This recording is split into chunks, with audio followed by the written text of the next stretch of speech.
Bonjour à tous, je suis Barek et bienvenue sur la tribune de Coruscant pour cette nouvelle vidéo de Holo-News, votre émission d'actualité hebdomadaire sur Star Wars.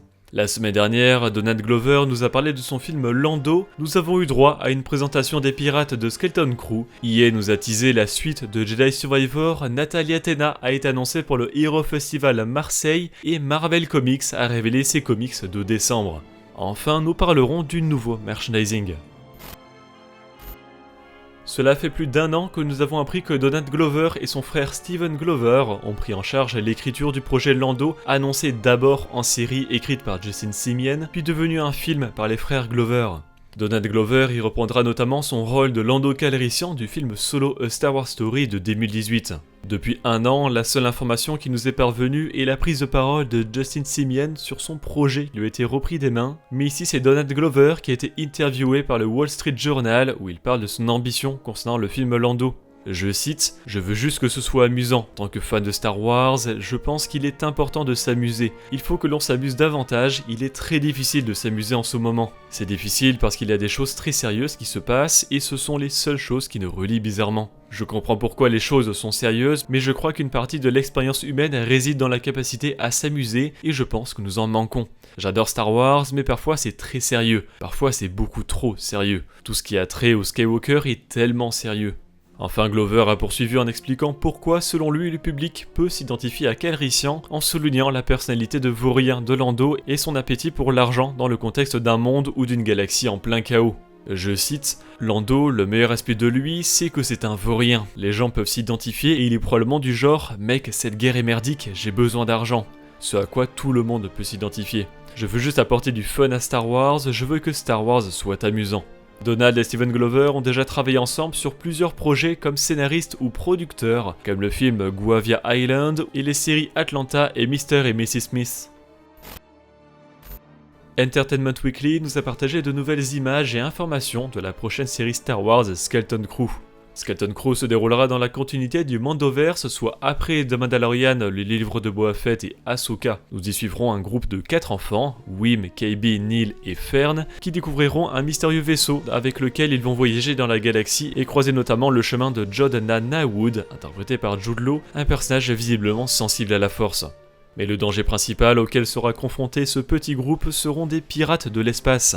Le scénariste Christopher Ford nous explique l'intérêt de pirates à cette période, pour rappel 5 ans après la destruction de la seconde étoile de la mort.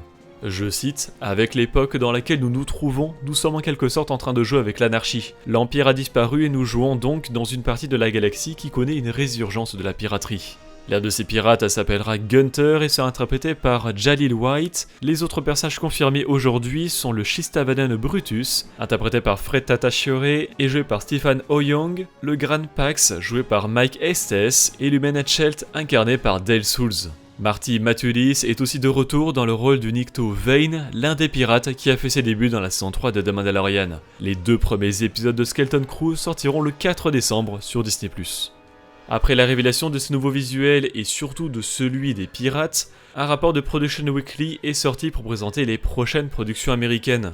Côté Star Wars, on retrouve la mention du film New Jedi Order qui devrait sortir en décembre 2026 et porter sur le nouvel ordre Jedi de Rey Skywalker 15 ans après l'ascension de Skywalker, mais pas la mention de The Mandalorian and Grogu qui est lui officiellement daté pour mai 2026. En série, on ne retrouve d'ailleurs pas non plus la mention de la saison 2 d'Ahsoka qui est officiellement en production. Mais une autre mention originale vient d'apparaître, Star Wars Pirates. Aucune autre information n'accompagne la révélation de ce titre, mais Production Weekly n'a l'air de dévoiler que des projets live-action, on pourrait ainsi déjà exclure une série animée. Mais Pirates pourrait aussi bien être un film qu'une série, sachant que Skeleton Crew, qui sort dès décembre, va remettre les pirates de Star Wars sur le devant de la scène après avoir été réintroduits dans la saison 3 de The Mandalorian. Alors que Jedi Survivor, second volet de la saga Jedi après Jedi Fallen Order, vient de sortir sur PlayStation 4 et Xbox One, l'éditeur EA a parlé des projets du développeur Respawn lors d'une récente présentation à l'occasion de l'Investor Day. Laura Miele, présidente du divertissement et de la technologie chez EA, a annoncé que plus de 40 millions de joueurs ont suivi les aventures de Cal Kestis, nombre qui va donc augmenter avec les joueurs PS4 et Xbox One. Concernant la suite, l'interprète du protagoniste Cameron Monaghan avait déjà confirmé en interview que le studio travaillait sur un 3e épisode de la saga Jedi, et Miele a précisé ici à Games Radar qu'il s'agissait du chapitre final. On s'en doutait évidemment, mais le prochain jeu vidéo Jedi devrait alors conclure la trilogie. Cependant, aucune information sur son sujet, sa temporalité ou sa date de sortie n'a été fournie, mais 5 ans séparent les sorties de Fallen Order et Survivor, il serait donc logique que Jedi 3 ne voit pas le jour avant 2028 au minimum. L'actrice Natalia Tena, qui interprète la Twi'lek Xian dans la première saison de The Mandalorian, sera présente au Hero Festival Marseille les 9 et 10 novembre au parc Chano. Elle participera à des questions-réponses, des photos, des dédicaces et des meet and greets. La convention Paris Manga Sci-Fi Show accueillera les 5 et 6 octobre l'actrice Samantha Alleyne, qui a joué des Stormtroopers du Premier Ordre, un officier de communication, un Sea Trooper, et la résistante Alice Samta dans la postologie, mais aussi une rebelle sur Scarif dans Rogue One et plusieurs Stormtroopers dans Solo. Elle sera accompagnée de l'association R2 Builders et de l'unité R2KT-19. Pour rappel, l'acteur Andy Serkis, connu dans Star Wars pour avoir interprété le suprême leader Snoke dans la postlogie et Kinoloy dans Andor, sera aussi présent en tant qu'invité.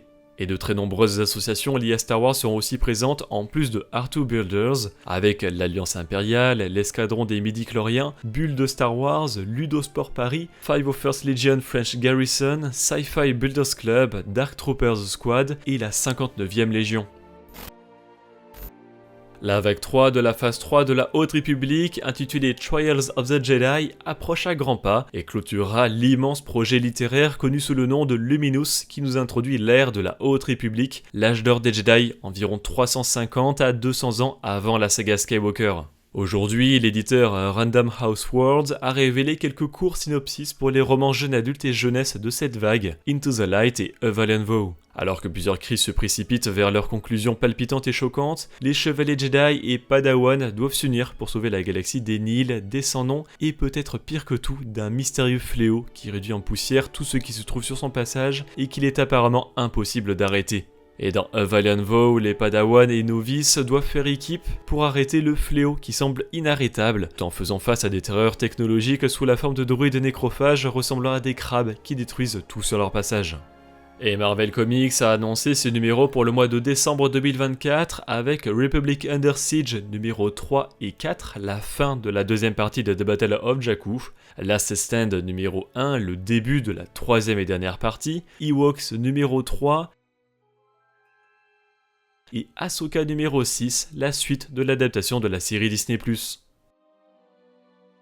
Dark Horse Comics a révélé une nouvelle mini-série en 5 numéros qui sera dans la continuité de Hyperspace Stories centrée sur le Bad Batch pendant la guerre des clones, ainsi qu'un one-shot de la phase 3 de la Haute République avec des histoires sur Boulan, Churl le Hutt, Drigit Pars, Vernestra Raux et des novices Jedi.